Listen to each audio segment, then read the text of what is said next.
author Abigail Schreier has written and spoken extensively about social contagion and rising incidents of teenagers identifying as trans. And that social contagion doesn't just happen in schools and online, it can happen in households. Actor Ben Affleck's daughter, a child formerly known as Seraphina Rose Affleck, is now non-binary Finn Affleck. And who has Finn been spending a lot of time with? Well, new step-sibling Emmy, the daughter of Ben's new wife Jennifer Lopez, who also goes by gender-neutral pronouns and identifies as non-binary. Coincidence?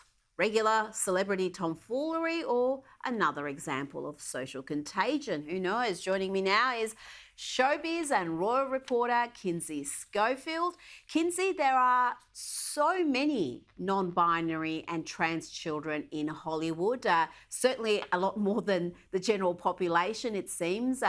Many of them very young, including children of Charlize Theron, Cher, Jamie Lee Curtis, Cynthia Nixon, Sigourney Weaver, and many, many others. Yeah, I mean, I think that the first time I believe the media paid attention to it was perhaps Angelina Jolie and Brad Pitt's daughter Shiloh. And then recently we've seen Megan Fox and Brian Austin Green defend, the fact that their young boys like to dress in girls' clothes and princess costumes. So you're right, we are seeing it happen much more often than we used to. Absolutely. And I think with Shiloh, they just let her be if she wanted to be a bit of a tomboy. And she's very comfortable, from what I understand from the latest reports, being a girl. So it was a phase she went through, and she's out the other side. I don't think they socially or medically took any measures to transition her. So it will be interesting to see what's happening in Hollywood with this phenomenon, because it seems to be happening there disproportionately. Now, let's talk about Netflix releasing a new film, Scoop, based on the inside story behind Prince Andrew's disastrous interview with the BBC about his friendship with sex offender Jeffrey Epstein. Let's have a look. So I'm just saying that's the story. And it doesn't change unless you change it, unless you tell us a different story. Your story in your voice. I really don't understand why everyone's so obsessed with my friendship with Jeffrey Epstein. I knew Jimmy Savile so much better.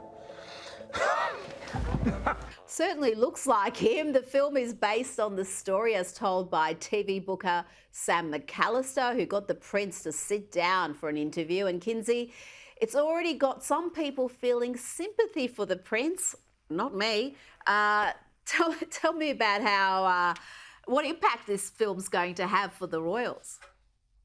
Well, yeah, I mean, I think ultimately this is horrible PR-wise, because you're introducing an entire new generation to the Prince Andrew and Jeffrey Epstein scandal, a generation that was hooked on the "Where is Kate?" obsession, that's now getting their hands onto them a brand new royal scandal to get all worked up about. Specifically, they have a scene where Princess Beatrice is sitting next to her father and negotiating this interview and saying, you know what? I've looked you up online. People are saying horrible things. Maybe we should do this. I highly doubt she appreciates her part in the film, but great reviews critically. But I think PR-wise, it's going to be hard for the royal family to sit back and watch this revisited not once, Rita, but twice, because Amazon is releasing a similar production called A Very Royal Scandal, which will cover this exact same thing. Yeah, it's going to be a difficult period. There's no way around it. There are so many unanswered questions with this saga, and it's ugly. It's undoubtedly ugly. Now, Prince Harry's US visa application has been handed over to a judge. His drug use, as admitted to in his memoir Spare, is the subject of a high-profile lawsuit brought by a conservative think tank in the US. He's fighting to stop the release of these documents. Does this latest update suggest they could be made public? Absolutely. I mean, so what we know about the Heritage Foundation's pursuit is that they want to know whether or not Prince Harry received special treatment or if he lied on his application. The judge said, I need to see what's inside of this paperwork to determine whether or not this should be released to the public. Is this, a value to American citizens? Why would they care? So the judge, I mean, right now, Rita, he could be, flipping through this paperwork. And I do believe if Prince Harry lied on his visa application, it will be made public. Ultimately, if Prince Harry lied, he could be booted out of the United States under a Trump administration. I do not believe a Biden administration is going to, give him any trouble. Since we've been talking, 5,000 people have crossed the Arizona border, so I think he's safe. But under a Trump administration, I think Prince Harry should be pretty worried. Well, he should be worried because Trump has already commented on this. He's not a fan, and he's not a fan of the double standards. So he could be in trouble. Can you imagine that story if Prince Harry is deported from America? Wow. We'll be talking about that for weeks if that happens. Talking about Prince Harry and Meghan have once again tried to make political moves in the US. Apparently, they are supporting this bipartisan coalition with support from Hollywood power players to prepare US voters for a possible deepfake onslaught as the campaign year goes into high gear. I mean, come on. I mean, these two should just stay out of this stuff. Anything to do with politics, so-called disinformation, misinformation, particularly given the disinformation this couple has put out there. I mean, we all remember the Oprah interview. Well, I have a hard time believing that it's bipartisan when it's run by Miles Taylor, who it's the future us. And Miles Taylor is a notorious anti-Trumper. So bipartisan makes me laugh. But you're right, against disinformation, I'm not taking any advice from Prince Harry on disinformation. This is a man who thought he was on the phone with Greta Thunberg for half an hour talking about his private life and politics. And it was YouTube pranksters that broadcast it on YouTube. So when it comes to disinformation, Prince Harry is not an expert. No, I completely forgot about that. You know what? There is such saturation with this couple. They're in the media so often that you forget some of this stuff. The whole Greta Thunberg deep fake, that was hilarious. Now, I mentioned Oprah, and she is the star of People magazine's 50th anniversary special issue this week.